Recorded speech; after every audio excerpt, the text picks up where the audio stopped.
ஆன்மீக நண்பர்கள் அனைவருக்கும் அன்பு கலந்த வணக்கங்கள். இன்றைக்கு நாங்கள் ஆன்மீகம் சம்மந்தமான பதிவில் 7.5 சனியின் தாக்கத்தை குறைக்கும் பொங்கு சனீஸ்வரரை பற்றி பார்க்கலாமா வாங்க. சனி வருகிறது என்று யாராவது சொன்னால் உடனே மனசு பதறுகிறதா? கவலைப்படாதீங்க, நீங்கள் மட்டும் இல்லைங்க, இந்த உணர்வு கிட்டத்தட்ட எல்லாருக்குமே இருக்கிறது தான்.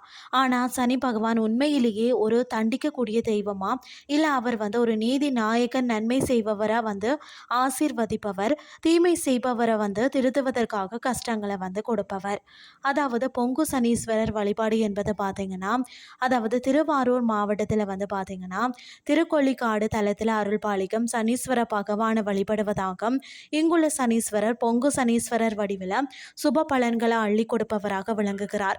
7.5 சனி அஷ்டம சனி காலங்களில் இந்த தலத்தில் வழிபாடு செய்வது கஷ்டங்களை குறைத்து வாழ்க்கையில் மங்களம் பொங்க வைக்கும் என்பது பக்தர்களின் உறுதியான நம்பிக்கையாக இருக்கிறதுனே சொல்லலாம். மங்கு சனி, பொங்கு சனி, மரண சனி என என்ன வித்தியாசம்னு சொல்லி பார்த்தீங்கன்னா, ஒருவர் வாழ்நாளில் 3 முறை 7.5 சனி வரும். ஒவ்வொன்றும் ஒவ்வொரு தாக்கம் கொண்டிருக்கும்னே சொல்லலாம். மங்கு சனின்னு சொன்னால் பிறந்த 30 வயதுக்குள்ளே வரக்கூடிய முதல் சுற்றம் வலிமை குறைவாக இருக்கும். பெரும்பாலும் பொருள் வரவு சிறப்பாக இருக்கும். இளமையில் வரக்கூடிய சனி அதிகம் கஷ்டம் தராது. அடுத்தது பொங்கு சனி 30 முதல் 60 வயதுக்கிடையே வரும் 2ஆம் சுற்றம் வாழ்க்கையில் அனுபவமும் விவேகமும் நிறைந்த காலத்தில் வருவதால் சனியின் ஆசீர்வாதத்தை ஏற்கும் தகுதி இருக்கும். இந்த சனி நல்ல பலன்களை அள்ளி கொடுப்பதால் பொங்கு சனி என்று அழைக்கப்படுகிறது. அடுத்தது மரண சனி 60 வயதுக்கு மேலே வரக்கூடிய 3ஆம் சுற்றம். இதன் உடல் ஆரோக்கியத்தை பாதிக்கும் என்றும் சொல்வார்கள். இந்த காலத்தில் மிகவும் கவனமாக இருக்கணும். பொங்கு சனீஸ்வரன் வழிபாடு எப்படி செய்கிறது அப்படின்னு சொல்லி பார்க்கலாமா வாங்க. திருக்கொள்ளிக்காட்டுக்கு நேரில் சென்று வழிபடுவது மிகவும் சிறப்பானது. அங்கே நீங்கள் செய்யலாம்.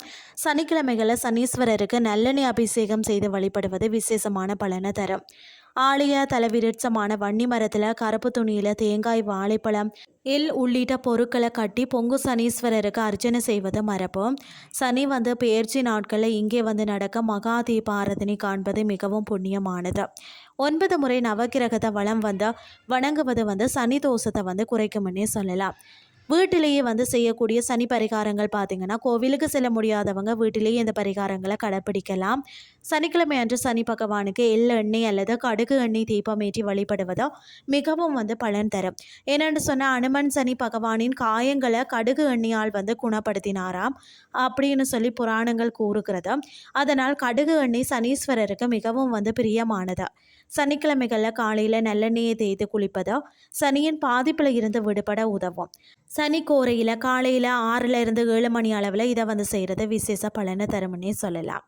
அது மட்டும் இல்லாமல் சனிக்கிழமை தோறும் எள்ளு பொடி கலந்து தயிர் சாதத்தை காக்கைக்கு படைத்து வருவதோ 7.5 சனியின் தாக்கத்தை குறைக்கும். ஏன்னு சொன்னால் காக்கை சனீஸ்வரனின் வாகனம். இதை மறக்காதீங்க. என்னென்னு சொன்னால், சிவ தரிசனம் செய்பவரை, சிவ பூஜை செய்பவரை சனீஸ்வர பகவான் பாதிப்பில்லை என்பது மிக முக்கியமான ஐதீகம். திங்கட்கிழமைகளில் சிவாலயம் சென்று பால் அபிஷேகம் செய்வது, வில்வையிலே அர்ச்சனை செய்கிறது, இவை சனி தோஷத்தில் இருந்து காக்கும்னே சொல்லலாம். சனீஸ்வரன் வழிபாட்டில் கவனிக்க வேண்டிய விஷயம் என்னன்னு சொல்லி பார்த்தீங்கன்னா, ஒரு முக்கியமான விஷயந்தான், சனி பகவானை நேரெதிர நின்று வணங்கக்கூடாது. அதாவது சற்று சாய்வாக நின்று வணங்கணும். அது மட்டும் இல்லாமல் சனிக்கிழமை அன்று இரும்பு பொருட்களையோ எண்ணெயையோ வாங்குவதை தவிர்க்கணும். சனிக்கிழமை அன்று அசைவ உணவு சாப்பிடக்கூடாது. சனி பகவான் ஒரு அன்பான நீதிமான். அவர் நம்மளை தண்டிக்க வர்றல்ல, நம்மளை திருத்தி பக்குவப்படுத்தி உண்மையான வாழ்க்கையை அனுபவிக்க வைக்க வருகிறார். பொங்கு சனீஸ்வரன் வழிபாடு, அதாவது திருக்கொள்ளிக்காட்டில் சென்று தரிசனம் செய்வது, தினமும் எண்ணெய் தீபம் ஏற்றுவது, இவை 7.5 சனியின் கஷ்டங்களை குறைக்கும். ஆனால் மிகவும் முக்கியமான பரிகாரம், நேர்மையாக வாழுங்கள், பிறருக்கு உதவுங்கள், தானம் செய்யுங்கள். இவற்றை செய்தாலே சனி பகவான் நிச்சயமாக உங்கள் வாழ்க்கையில் மங்களம் பொங்க வைப்பார். இன்றைய ஆன்மீகம் சார்ந்த பதிவு உங்களுக்கு பிரயோசனமாக அமைஞ்சிருக்கும்னு சொல்லி நானும் நம்புகிறேன். இதே மாதிரி மற்றும் ஒரு ஆன்மீகம் சார்ந்த பதிவோடு உங்களை சந்திக்கிறேன். நன்றி.